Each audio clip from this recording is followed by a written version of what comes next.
$87,000 cash gone.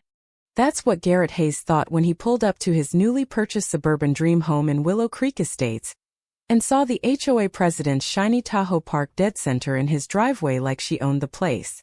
But it got worse. The blonde woman on the porch, makeup caked like spackle and yoga pants, screaming, "I need to speak to the manager," was waving a clipboard like a battle flag while her husband hauled boxes inside.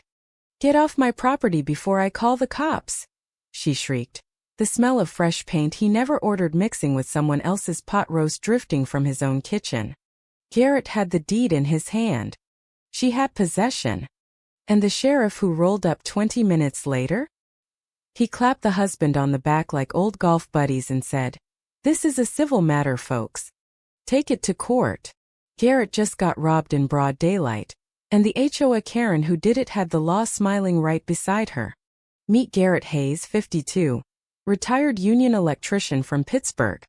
The kind of guy who spent 30 years climbing icy utility poles in February blizzards because overtime paid double, and every extra dollar went straight into the dream fund. 3 years ago his wife Helen lost her battle with cancer, the kind that drained the savings account before it took her life. On her last good day she squeezed his hand with those fragile bird bone fingers and whispered, "Go live, baby. Don't just exist." So Garrett started hunting. His daughter Emily sent Zillow links every Sunday. His son Travis offered free labor on whatever fixer-upper he found. Late one insomnia-fueled night he spotted it on a foreclosure auction site. A charming 1970s split level on a wooded half-acre lot in Willow Creek Estates, West Virginia suburbs with mountain views that made his chest ache. Peeling beige siding, HOA-approved color only of course. A chimney that needed love but solid bones. The listing promised clear title, bank-owned, sold as is. He hired a remote inspector, paid for the title search, spotless. Wired the money. Helen's life insurance plus 3 decades of frozen fingers. Closed remotely. 6 months of rehab, then decide retire here or flip and buy something easier. Either way it was finally his. The 5-hour drive from Pittsburgh felt like freedom. Garrett brought Des, his 64-year-old contractor buddy with arms like bridge cables. Tools, cleaning supplies, and a case of Iron City rattled in the F-150 bed as pine-scented mountain air poured through the cracked window. "First time seeing it in person?" Des asked around a beef jerky stick. Garrett's hands were slick on the wheel. GPS guided them up the winding subdivision road lined with identical manicured lawns, and no flags over 3 feet signs. Around the last bend there it was, his house. Except 3 vehicles clogged the driveway. The Tahoe, a contractor truck with Voss maintenance logos, and a Camry. Smoke curled from the chimney. Garrett, Des pointed like he'd seen a ghost. "Someone's here." The front door flew open. Pamela Sutherland, early 50s, blonde hair shellacked into helmet perfection, clipboard in one hand and a shotgun leaning against the rail, charged out, vibrating with righteous fury. "This is private property. You're trespassing." Garrett killed the engine, grabbed his deed folder, and stepped onto the gravel that crunched like broken promises under his boots. "Ma'am, there's been a mistake." "I own." "That's fake," she snapped, stabbing a manicured nail at his papers. "This home belongs to the association. My family has deep roots here. We've been paying the dues and protecting the value while the bank sat on it." A burly man in a camo hoodie lumbered out behind her. Randall, her husband, gut-testing the limits of his Carhartt, clay-crusted boots. "You got scammed at auction, buddy. The HOA has a special covenant for foreclosed properties. We're reclaiming it for community standards." Garrett's pulse hammered. He saw it then. His front door freshly painted the exact HOA-approved beige he never chose, someone else's curtains in his windows, kids' scooters on the porch, propane grill on the deck, and the unmistakable aroma of pot roast cooking in his kitchen. They weren't visiting. They were living here. Des muttered, "Lawyer." Now. 20 minutes later the sheriff's cruiser pulled up. Deputy late 40s, mustache like a push broom, uniform straining at the buttons. He shook Randall's hand like they shared season tickets. "Folks both claiming rights. This is civil. Court's gotta sort it. Till then, nobody's evicting nobody." Pamela smiled, teeth white as sheeklets. Possession is 9/10 of the law, sweetheart. The sheriff drove off. Garrett stood in his own driveway holding ironclad proof of ownership while strangers lived in his house. He'd been robbed in broad daylight, and the HOA Karen who orchestrated it had just been handed the keys by the law itself. Garrett sat in his truck at the bottom of the subdivision, hands shaking too hard to turn the key. Des stared out the windshield like he'd watched a murder. "What the hell just happened?" "I got robbed," Garrett said quietly. "And the HOA helped them do it. They found a roadside motel 10 miles down the highway, the kind with buzzing neon and a vending machine that only took quarters. The room smelled like mildew and regret." Garrett couldn't sleep. At 2 a.m., he was on his laptop diving into HOA covenants and West Virginia property law like a man possessed. That's when the pieces clicked. Pamela Sutherland wasn't just some busybody president. She was the top-selling realtor in the county. Her face smiled from sold signs everywhere. She'd known the house was foreclosed, public record. And Randall? He sat on the HOA board and ran the preferred contractor company that enforced violations. They'd moved in the moment the bank listed it, painting, hanging curtains, cooking dinners, building a case for continuous occupancy, under some twisted reading of the bylaws. In Willow Creek, adverse possession through HOA lien could drag for years. 2, maybe 3. The system rewarded whoever could wait the longest. Day 2 brought the email that spiked his blood pressure. A cease and desist from a slick Charleston firm. Pamela's lawyers claimed his purchase was defective due to unpaid HOA assessments she herself had inflated after the fact. They demanded he relinquish the claim or face a harassment lawsuit, and casually mentioned Randall's dual role as county inspector. The threat was crystal. "Fight us and every permit you'll ever need gets buried in red tape." Garrett drove into town and found Beverly Frost, late 60s semi-retired attorney whose home office looked like a paper avalanche but whose eyes were razor-sharp. "Honey," she said after reviewing his documents, "you've got ironclad ownership. Problem is, Pamela's playing the long game. She knows the judges. She's betting you'll fold and crawl back to Pittsburgh." Beverly filed an emergency motion to vacate the HOA lien. Court date: 6 weeks out. Rural docket. "One more thing," she warned. "Randall inspects half the builds in this county. Watch yourself." 3 days later, Garrett couldn't resist driving past, just to look. Randall's crew was pouring concrete for a new patio on the back of his house. Improving it. Creating sweat equity. Garrett filmed it on his phone, hands trembling with rage, and sent it to Beverly. "They're ballsy," she said. "Illegal work on disputed property, but let them dig their hole deeper." Then the financial gut punch. Garrett's bank called. Anonymous complaint filed claiming fraudulent documents on the West Virginia purchase. Credit lines frozen. $30,000 he couldn't touch. Pamela was strangling him through Randall's connections, betting he'd break first.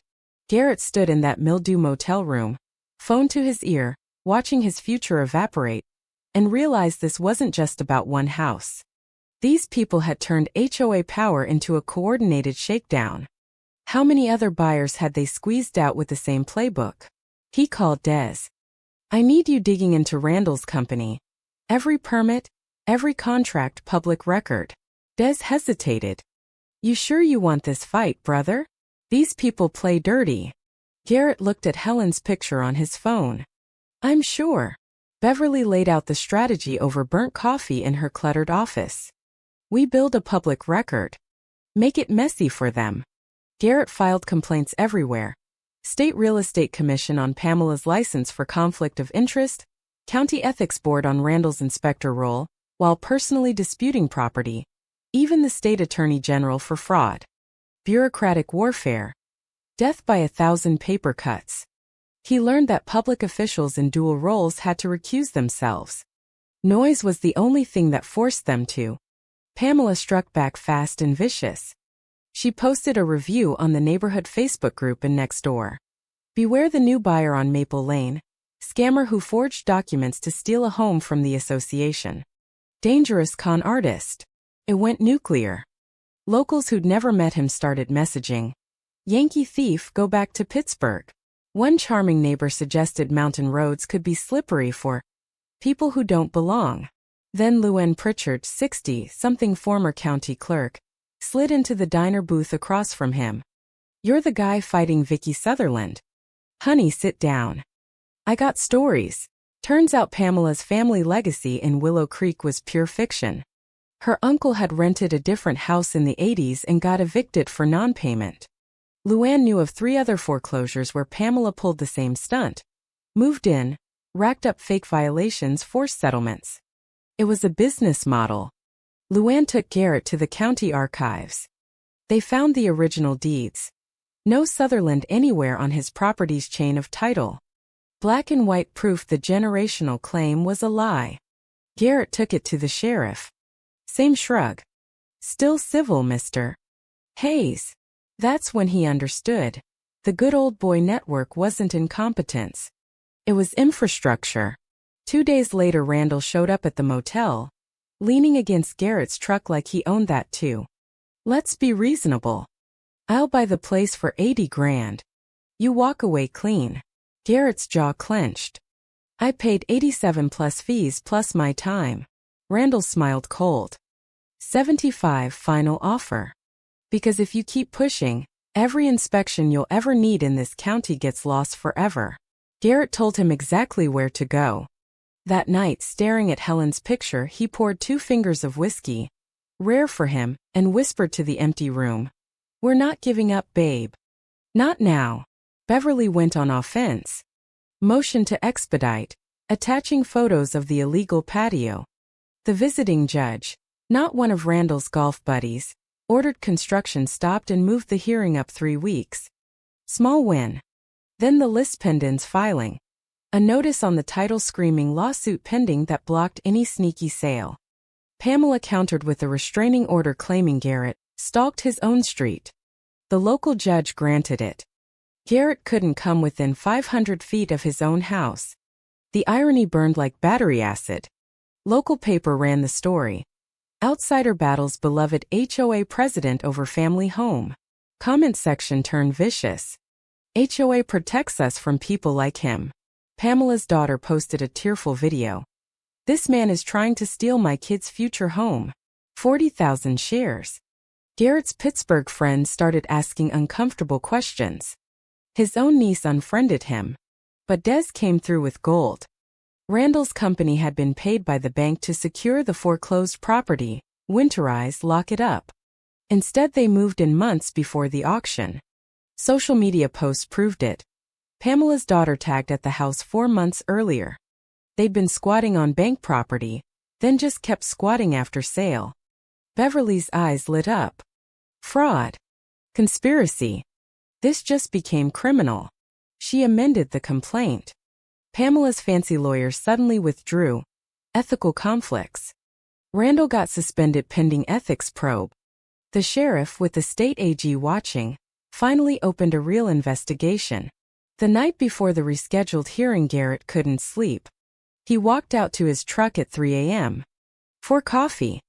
All 4 tires slashed. Windows smashed. Spray paint across the hood. Leave. Sheriff took the report with all the urgency of lost luggage. Probably kids. Garrett knew exactly who. He sat on the motel bed at 4 a.m., head in hands, wondering if he should have taken the 75 grand. Then Helen's voice echoed in his memory. "Go live your dream, baby." He wasn't quitting. Beverly's paralegal found the landmine buried in county archives. A 2009 tax lien certificate misfiled for years. Pamela's uncle had owed back taxes on an adjoining parcel. Not this one. The legal descriptions overlapped by 3 acres because no proper survey had ever been done. The county had simply assumed it was the same lot for decades. Beverly spread the documents across her desk like a winning hand. "Pamela's family did own land here once, but not yours. She's been conflating 2 different properties either because she's confused or because she's a damn good liar." Garrett paid $5,000 he didn't have for an emergency boundary survey. 3 days later, the results were crystal. The house and 37 acres belonged to him. Clean title back to 1972. The 3-acre strip Pamela's family actually owned had been lost in that 2009 tax sale, and now belonged to some out-of-state trust. Her entire generational claim was for the wrong dirt. Beverly filed the emergency motion. The hearing felt like watching an execution in slow motion. Pamela's new public defender tried for more time. The judge cut him off. "Counsel, your clients have zero legal standing. The survey is definitive. The deeds are definitive. Why are we still here? Eviction order granted. Sheriff's Department to enforce in 48 hours. Pamela lost it. Full meltdown in open court. Screaming, sobbing. "This is my land. My family built this. You're all corrupt." Bailiffs had to escort her out while her voice echoed down the hallway. Randall cornered Garrett afterward, breath hot with tobacco. "You think this is over? I'll burn that house down before you get it, you Yankee piece of..." A bailiff stepped between them. Beverly touched Garrett's arm, smiling for the first time in weeks. "We won. It's yours." But Garrett didn't feel victorious, just exhausted. 2 hours later his phone rang. Fire marshal's office. "Anonymous tip about hazardous materials at your property. We're required to inspect before eviction proceeds." Beverly's voice went tight on the call. "They're not stalling anymore. They're setting a trap." Garrett realized winning in court meant nothing if they could sabotage the eviction. He needed more than a lawyer now. He needed to expose them so thoroughly the entire county would see the scam. He started making calls. Des agreed to document every inch pre-eviction for the inevitable lawsuit. Travis loaded his Pittsburgh crew van. 5 union guys pissed off on Garrett's behalf. Luen organized every record into a foolproof presentation. The real weapon was Marichan, investigative reporter for the Charleston Gazette-Mail. "Mr. Hayes, I've been following this. When can we talk?" Des did a drone flyover just outside the restraining order limit. Footage showed fresh paint, new shingles, landscaping added during the dispute. "Classic squatter playbook," he said. "They'll sue you for the improvements." Beverly was ready. Countersuit for restoration costs would wipe that out. Her paralegal pulled Randall's financials. His LLC $40,000 in debt. Pamela's real estate business down 60% since the ethics complaint. This house wasn't a home. It was their last desperate play to avoid bankruptcy. Luen warned over pie. Cornered animals bite honey. She suggested state police for the eviction, not local sheriff and EMTs on standby. Pamela seemed the type to fake a medical emergency for sympathy. Mara's digging uncovered the real gold. 3 properties Randall had inspected where code violations magically disappeared if you were family or paid under the table. "This isn't about your house anymore," Mara said. "This is a pattern of corruption. You're the first who fought back hard enough to expose it." The coordination became military. State police confirmed for 8 a.m. Fire marshal at 6 o'clock with Mara and photographer at 5:30. Travis set up trail cameras the night before. If they planted evidence, it would be recorded in 4K. Then the private investigator called with the final piece. Pamela's daughter's boyfriend posting in a private gun forum. "Got the boys ready for tomorrow. Defending family land." Screenshot included an AR-15. Garrett forwarded it immediately. Response level upgraded, tactical unit on standby.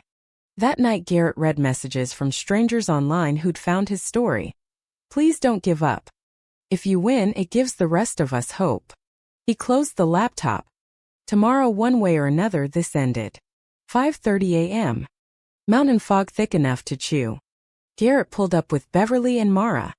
With smoke curled from the chimney, they were awake, waiting. Frost crunched under boots. Mara's camera started clicking.